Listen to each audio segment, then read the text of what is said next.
It's time for the Las Vegas Sports Line, brought to you by the Sunset Station with sports director Chuck Esposito. Presented by WagerTalk.com. And that's our cue. Here we go with the Wednesday edition of the Las Vegas Sports Line. I'm Dave Cokin. Teddy Covers is here. Patrick Everson is here. Chuck Esposito will join us shortly from Sunset Station. Ari Platinum is at the controls. And the Golden Knights have lost 2 in a row. This is a tough game to watch last night because, guys, I don't know if you saw it, but the Golden Knights played a good hockey game. And in the second period, how's this for unusual? They had 26 shots on goal in the second period alone and lost that period 2-0. And ultimately, that was the deciding factor. They got back in the game with a goal in the third period. Jets with a couple of empty net goals late to make it a misleading 4-1 final, Teddy, but it's just one of those nights where you ran into a hot goalie and there's not much you can do. And that's one of the things that I personally find frustrating about both betting hockey and being a hockey fan is that you run into a hot goalie and guess what? You're not doing anything. It doesn't matter. You know? He was great last night. This is the backup for Winnipeg, and I think he's 10-1 in the season. But that's the whole, here's your backup goalie and 26 shots on goal in a period, and we get outscored 2-0. That tells you some of the frustrations that sometimes you have as a bettor, I'm sure. I don't think the books were too frustrated by this because a lot of money, Patrick, came in on the Knights yesterday when it was announced that Hellebuck was going to sit the game out for Winnipeg and they were playing their backup, regardless of his record.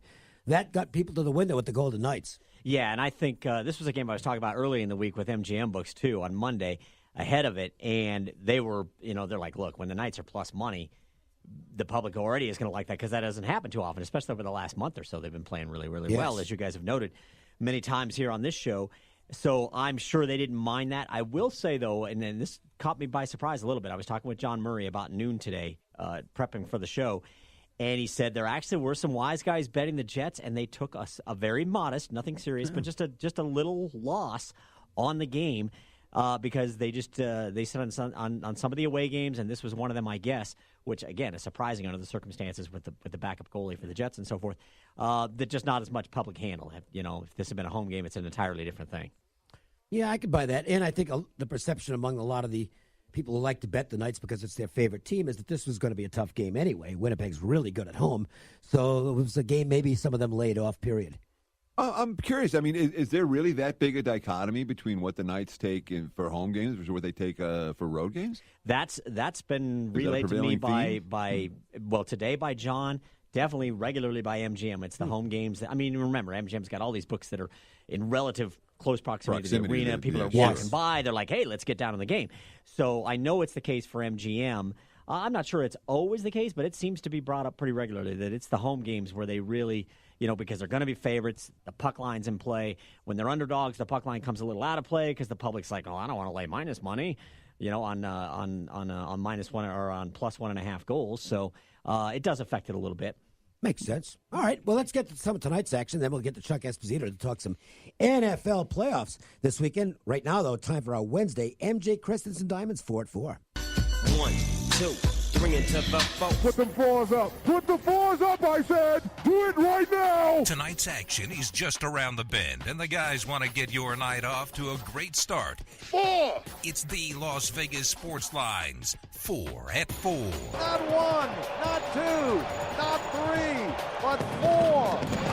Unbelievable. Okay, and we're going to save UNLV Air Force for the marquee matchup. Got an opinion on that game that we can share. We'll begin with the Raptors and the Celtics, and this is, Teddy, it's one of those Eastern Conference matchups that matter because these are two of the contenders, so it's always fun to watch them match up against one another, even if it doesn't mean a great deal in the standings, potential playoff preview, that type of stuff. Yeah, well, it's a lot more than a potential playoff preview for Boston right now. They've lost 3 in a row. They had a miserable road trip, beaten as favorites in all 3 games at Miami, at Orlando, and at Brooklyn, 2 of the 3 pretty much blown out. In those contests, there's been sniping, which we're not used to hearing from the Celtics. Kyrie Irving making some comments. There were issues between Morris, and Jaylen Brown the other night on the floor. And the question is it circle the wagons time for Boston at home, or is this team going to continue to be chemistry challenged? They have been underachievers, both straight up and against the spread so far this season in Toronto. has been nothing but a monster. They have been a cash machine. And is that being reflected in the betting in this game, Patrick? Not yet, but John Murray at the Superbook thinks it will be because of the dysfunction that you guys have just alluded to. Early, very early, they opened 2, went to 2.5, haven't done anything else with it at this point. So Boston's actually up a little bit in the early betting. But as I said, John said very little money on at this point, and he says, I think more people would bet the dog because Boston is kind of dysfunctional lately. Next game, it's the Pelicans, or the Pelican Knots, if you prefer. And they will take on the Warriors, who, when they feel like playing, oh boy, they did the last game, oh boy. So if they're in that kind of a frame of mind tonight, New Orleans probably gets killed. But that's the issue, Patrick, and it's why betting the Warriors can be very frustrating at times. The public wants to play this team. They're a very popular team, but they know that there are a lot of games where the Warriors are kind of mail it in for 3 quarters and then just do what they need to do to win the game.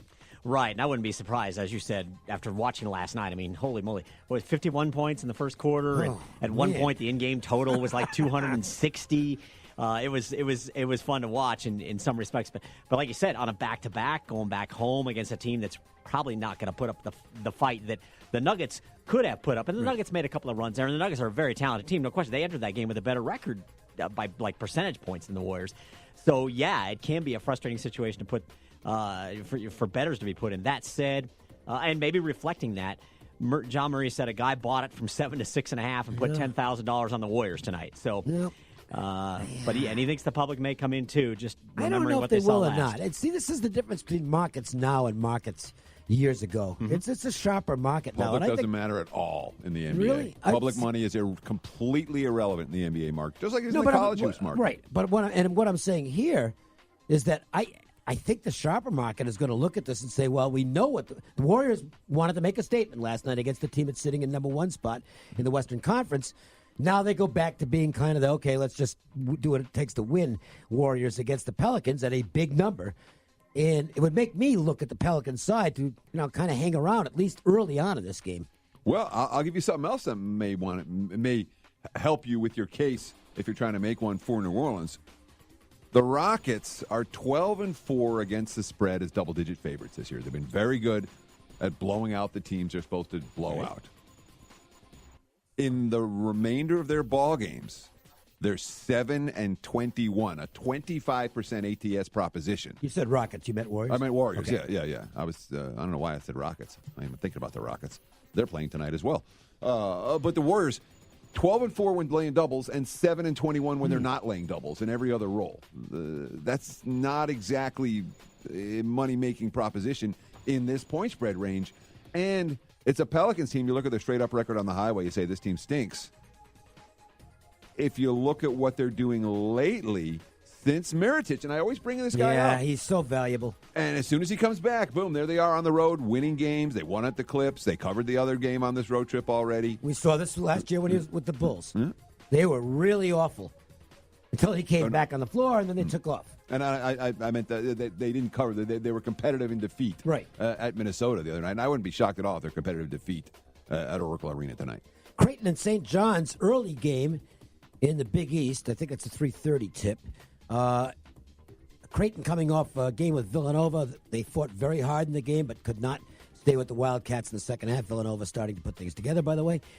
St. John's missing Pons last game, and I don't know as of now what his status is for tonight. And Pons is a huge component on that basketball team. Yeah, and the betting markets don't seem to know either. Right. He's still officially listed as questionable. Actually, as we speak, my screen just went black, and St. John's has been just bet up to 4. That sounds like he's going to give it a go then. That would, and obviously a difference maker. And I'm honestly surprised that the money didn't come on St. John's even earlier, just because this is a Creighton team. We talked about it last week. They're not covering on the road. They're not tough, and it's absolute. And they're not. They've been point spread losers. I mean, they and it's a Johnny squad. It's a Red Storm squad that has now lost back-to-back games. This is your circle the wagon spot at home. It is a good spot for them. I'm not surprised at all to see the money come on St. John's, although the way that it's come in the last few minutes tells me that they think Pons is going to play. These Big East games still get a lot of volume, Patrick. Oh, absolutely. It was a little light earlier, but clearly it's picking up now. When I talked to John about this at noon, he said a few small bets on Creighton, and they'd actually gone from 3.5 to 3. But I was looking at the mobile app just as Teddy was looking at his screen there, and the Superbook is at 4. So it's definitely bounced back the other way. And John also noted a little money on the over a little bit earlier as well. And with that game only about 80 minutes away, we probably will get a definite word on Pons shortly. But that is an indication to me that there might have been some knowledgeable dollars that showed up on St. John's. And one more. This is a little later. It's not a 4-4 game specifically, but it's the best game of the night on the board in college basketball, at least in my opinion. Iowa State and Texas Tech. Patrick, this is a fun game. The Big 12 is really competitive this year. It's a terrific conference. There are no bad teams in the Big 12. Everybody's good. And consequently, we're getting some tightly lined games, and a lot of them are going to the wire, and this could be another one. No, this could be a really good matchup. John's expecting that at the Superbook. He said that should be a really good game. They opened Texas Tech at home 5.5, bet down to 5. He said mostly at that point, an hour and a half ago, they were just moving with the market on that game. But again, it's a little bit later. I'm sure this is going to be well bet into by tip-off. Teddy, is this a conference where and it's not automatic, you can still play favorites, but do you look dog first? A lot of times I do in the Big 12. But and Texas Tech is such a funny team because their stats are off the charts. They continue to be as good or better than any team in college basketball on the defensive end of the court. And that's not a short-term thing. That's been from day one this season, ranked number 1 or number 2 in the nation.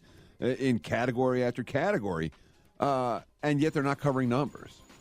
Here's a team that's been dominant at home, beating up on everybody, and they've been money losers from day one this season. 16 line games, they've covered 6 of them so far, and that tells me again that for all their defensive prowess, they're not hitting a whole lot of shots. They're not hitting a whole lot of free throws at the end. Hitting a whole lot of free throws at the end of these games. Yeah, it's to cover the numbers. It's a shame they don't have their Evans, their one real dominant offensive player last year. If he was on this team, they might be the best team in the country.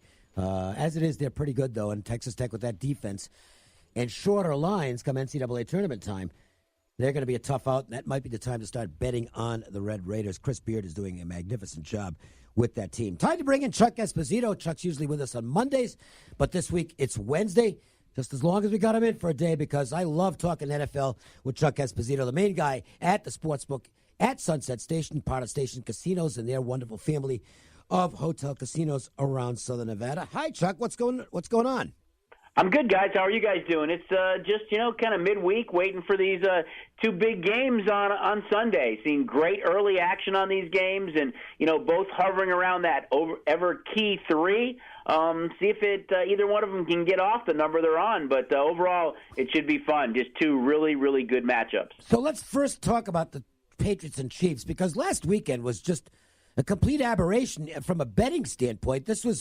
I don't even remember the last time the books all needed the Patriots. They're rooting for the New England. Patriots are a home favorite. I can't remember either. It was one of those cigar games where I was hard to believe that it was the Patriots who we needed. And, pretty early on, it was one of those games that the first thing we started talking about is what's the next line going to be on the game against the Chiefs. Weren't even worrying about that game any longer. So has it returned to normal this week in that the Patriots are now, once again, the darlings of the public? Yeah, I think so to some degree, guys. I mean, we did open the game up below 3 just to kind of get a feel for it because they are the Patriots, and we know all the experience that Belichick and Brady have and how good they are at this level and to get to the big game. But the public quickly drove the game to 3, and we've been getting great two-way action, at this number. I think when you look at the Patriots this year, how dominating they've been at home, including the playoff win 9-0. But, all 5 of their losses coming away from Foxborough, and I think that plays into it a little bit. But you've got such a veteran coach and quarterback on one side against a very, very young quarterback on the other side, although he was the anomaly. When you had Watson and Trubisky lose in their first playoff games, that wasn't the case with Patrick Mahomes. Sure wasn't. When you're looking at the obviously two-way action on the side in this ballgame, what about the total? There were a lot of concern about the weather. Temperatures expected to be absolutely frigid across most of the country this weekend, including in Kansas City. And I know there was a big move on the under. Is the under money still coming in, or have you started to see some buyback and guys getting involved with the over, and now that the total's already been bet down? Definitely some buyback. You're absolutely right. When those reports first came out, I mean, we were looking at those just like the bettors were. I know we've talked about it, guys. We're in an information era, and it's not just us that knows that it's frigid on this side of the counter, or if it's windy or snowy or bad conditions.